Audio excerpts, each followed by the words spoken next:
బలూచిస్తాన్ పాకిస్తాన్లో అతిపెద్ద ప్రావిన్స్. అయితే ఈ ప్రావిన్స్లో ఎప్పుడూ శాంతి ఉండదు. ఇక్కడి నుంచి కాల్పులు జరుగుతున్నట్లు నిత్యం వార్తలు వస్తూనే ఉంటాయి.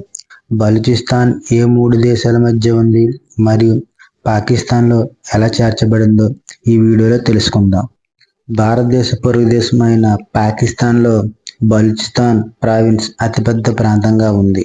బలూచిస్తాన్ అతిపెద్ద ప్రావిన్స్ అయినప్పటికీ ఇది అతి తక్కువ జనాభాను కలిగి ఉంది. ఇక్కడ ఎప్పుడు రక్తం ఎందుకు ప్రవహిస్తుందనేది తెలుసుకోవాలంటే ముందుగా బలూచిస్తాన్ ఎలా ఏర్పడిందో తెలుసుకుందాం.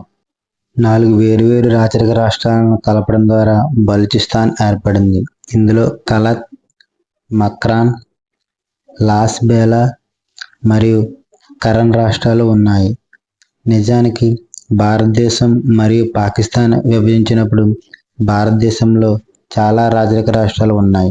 అదేవిధంగా పాకిస్తాన్లో కూడా చాలా రాచరిక రాష్ట్రాలు ఉన్నాయి. ఈ రాచరిక రాష్ట్రాలు చాలా వరకు విలీనం కావడానికి ఇష్టపడలేదు, స్వతంత్రంగా ఉండాలని కోరుకున్నాయి. కానీ భారతదేశంలో సర్దార్ పటేల్ కృషి కారణంగా అన్ని రాష్ట్రాలు విలీనం చేయబడ్డాయి. అదేవిధంగా రాచరిక రాష్ట్రాలు పాకిస్తాన్లో కూడా విలీనం అయ్యాయి.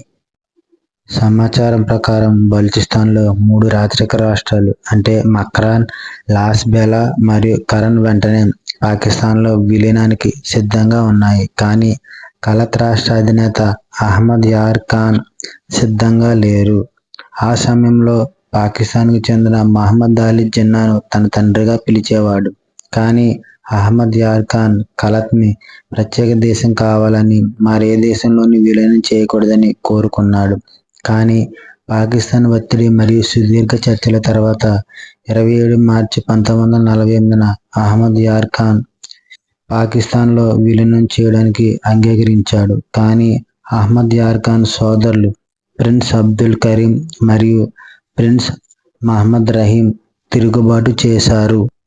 తిరుగుబాటు సోదరులిద్దరూ కలిపి దాదాపు 1000 మంది యోధులతో కూడిన సైన్యాన్ని ఏర్పాటు చేశారని, ఆ సైన్యానికి దోసే జలవాన్ అని పేరు పెట్టారు. ఈ సోదరులు బలగాలు పాకిస్తాన్ సైన్యంపై దాడి చేయడం ప్రారంభించారు. కానీ పాక్ సైన్యం ప్రతీకారం తీర్చుకోవడంతో సోదరులిద్దరూ ఆఫ్ఘనిస్తాన్కు పారిపోయారు. అయితే ఆఫ్ఘనిస్తాన్ కూడా వారికి సహాయం చేయలేదు. దీని తర్వాత వారు కలత్కు తిరిగి రావాల్సి వచ్చింది. ఇక్కడికి వచ్చిన తర్వాత పాక్ సైన్యం వారిద్దరిని అరెస్టు చేసి జైలుకు పంపింది. బలూచిస్తాన్లో తిరుగుబాటు జరగడం ఇదే తొలిసారి. బలూచిస్తాన్ ప్రజలు పాకిస్తాన్ నుండి స్వాతంత్రాన్ని కోరుకుంటున్నారు. ఈ స్వాతంత్ర పోరాటాలకు కొన్నిసార్లు నవాబ్ నౌరోజ్ ఖాన్ మరియు కొన్నిసార్లు షేర్ మహమ్మద్ బిజ్రానీ నాయకత్వం వహించారు. కానీ విజయం సాధించలేకపోయింది. చివరగా 1970లో పాకిస్తాన్ అధ్యక్షుడు యాహ్యా ఖాన్ బలూచిస్తాన్ను పశ్చిమ పాకిస్తాన్లో 4వ ప్రావిన్స్గా ప్రకటించారు. దీంతో బలూచిస్తాన్ ప్రజలు మరింత రెచ్చిపోయారు. దీని తర్వాత 1973లో బలూచిస్తాన్ ప్రభుత్వం రద్దు చేయబడింది. అక్కడ తిరుగుబాటు మరింత వేగంగా వ్యాపించింది. పాకిస్తాన్లో బలూచిస్తాన్ అతిపెద్ద ప్రావిన్స్ అయినప్పటికీ అక్కడ జనాభా చాలా తక్కువ. 2017 నివేదిక ప్రకారం బలూచిస్తాన్ జనాభా 1,23,00,000. ఇందులో 96% ముస్లింలు ఉన్నారు. అలాగే 2.7% క్రైస్తవ మతానికి చెందినవారు మరియు 0.5% హిందువులు ఉన్నారు. దీనికి సరిహద్దులుగా ఇరాన్, ఆఫ్ఘనిస్తాన్ మరియు అరేబియా సముద్రం ఉన్నాయి.